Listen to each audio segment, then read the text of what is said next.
fitting of our rock sliders and tree guards. Not as easy as I thought it was going to be.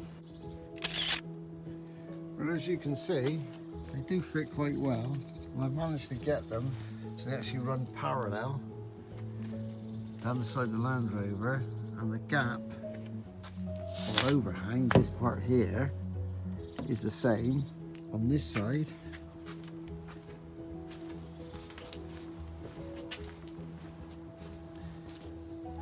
and on this side, so it looks quite neat.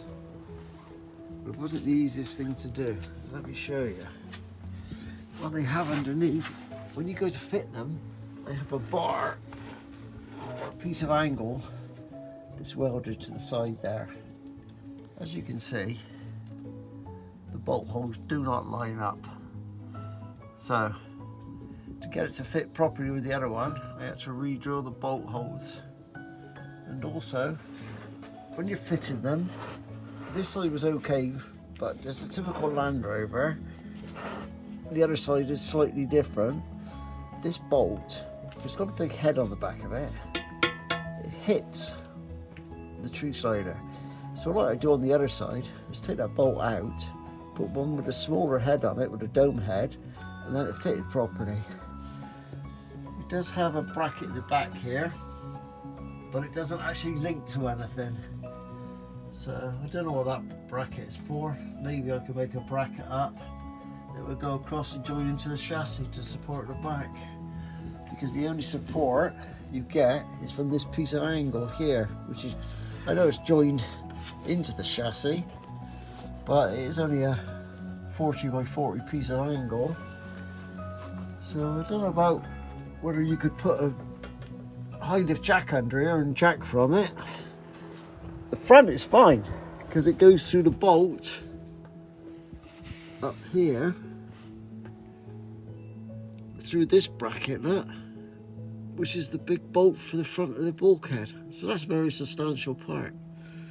Just sort of like to show you how I fitted it, a few problems I had, and I just hope it helps everyone. Just don't expect them to line up. Wow, my next little project. This is a under cuddy box, mud, diesel heater enclosure, and it's going to fit under the cover it went on here. According to the instructions, just leave that in place and bolt through, but I suggest you take it off because there is a lot of wires and bits of cabling underneath that, as you can see, I've tied it up and put plastic guard around. Take them all out of the way because obviously the exhausters are going to go down through here, so you don't want anything catching fire. So I suggest, yes, before you fit the box on top, take the flap up, have a look underneath, make sure everything else is out of the way. Finally fitted it all back now, the box for the heater.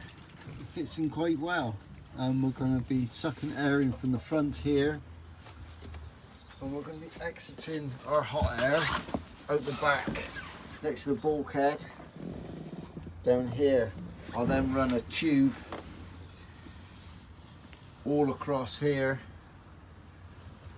up the side by the driver's seat, across inside here, and then it'll go up into the pop top to keep us warm at night. I'll have a second vent which will just go from down there to behind the passenger seat, just to heat up the back of the Land Rover. After I've installed the heater in the pipes, I'll show you what I've done so far.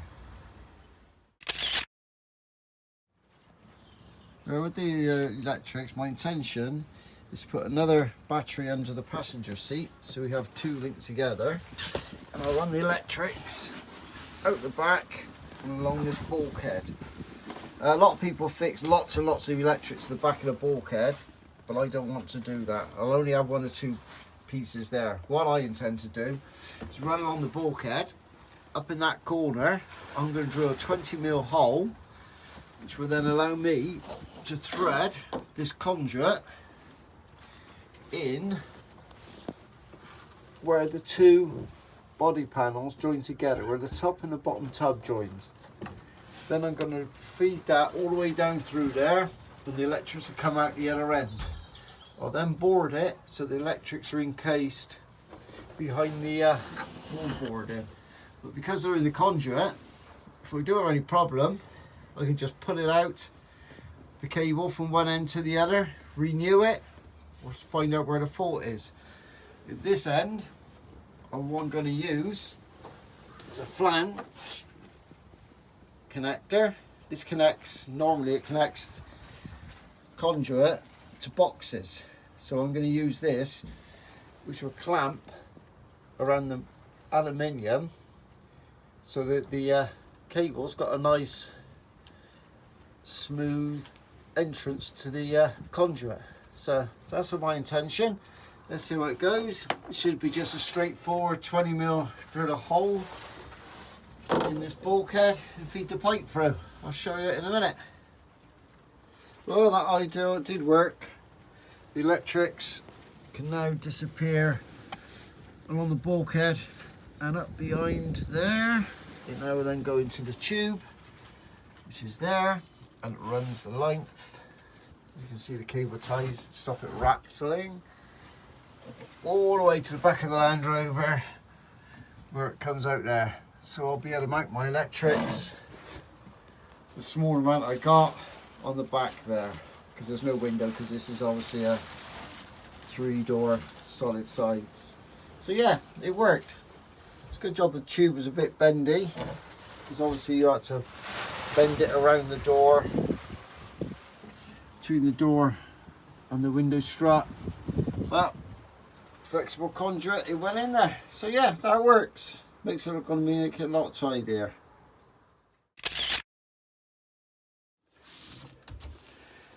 Well, my next job, I've done the walls, insulated those, insulated the wheel arches, and now actually insulating the floor before we put our flonic board down. What I'm using are these pads. They're silver lined, silver foil there, and they've got a peel back on them, and it's very 10mm thin foam. What you got to do is you've got to peel it back, and it's incredibly sticky, as you can see. If you get it stuck to your finger, it takes a bit off. So you've got to be really careful with this, but it sticks incredibly well. I'll show you how far I've got so far. I've been laying it little tiles, and as I said, this is to go on the floor, and it gives cushioning effect. So it's only 10mm, but that's I should insulate the floor a lot better, so sound should disappear, anything that's hitting the underside, and also when we're actually camping, it should be a lot warmer. So here we are. This is as far as I've got so far. Laying it in a tile pattern. It's just easier to use half the piece that's missing over there, half over there. Yeah, I'll go all the way up to the door, and then I'll get the board and we'll fit the board in. So I'll show you at the end how it goes. Well, that's it. It's finished. There's the phonic board cut. We put it in. No, it didn't fit first time. We had to trim a little bit off, but it fits now. All I got to do now is put a small trim along this edge.